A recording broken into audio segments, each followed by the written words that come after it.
Guys, na-miss nyo ba ako? 10 days more to go. Pasko na. And tomorrow, mamaya, simbang gabi na, kaya magsimba kayo. Happy Blessed Sunday today. And may kwento. Ang programang ito ay rated SPG. Striktong patnubay at gabay ng magulang ang kailangan. Maaaring may masiselang tema, lengguwahe, karahasan, sexual, horror, o droga na hindi angkop sa mga bata.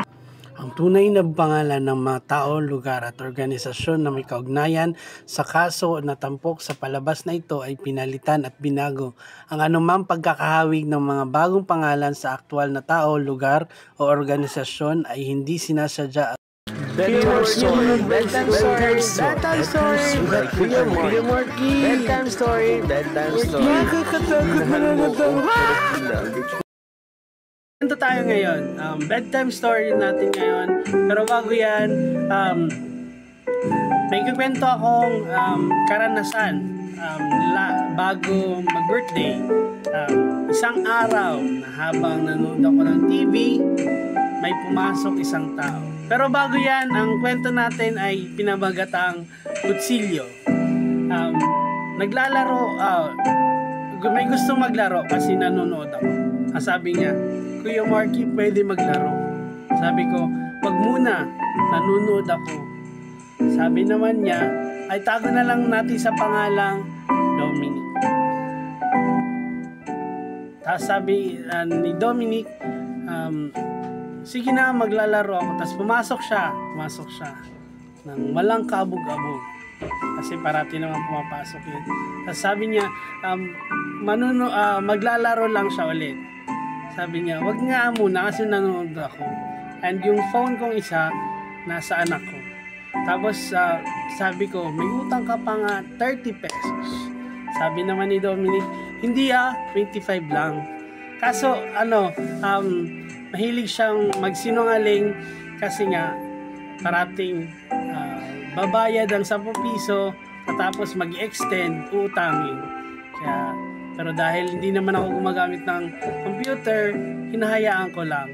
Pero dahil utang yun, sisingilin. Pero dahil hindi siya talaga tumutupad sa usapan, wala tayong magagawa.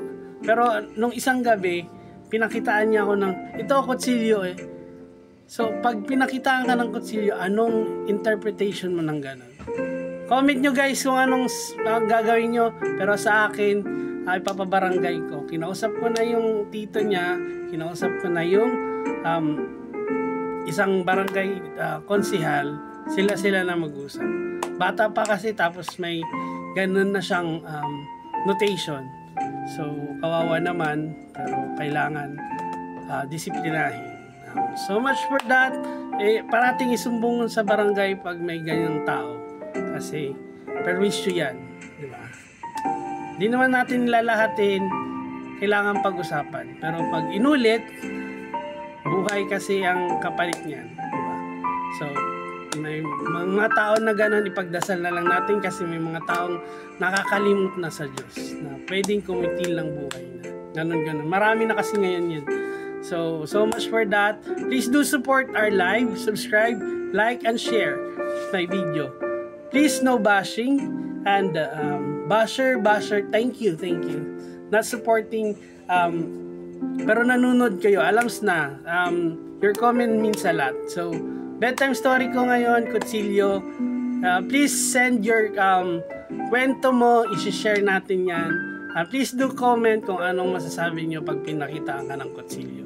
Okay? Thank you for watching. Bye-bye! Ingat po kayo. Merry Christmas!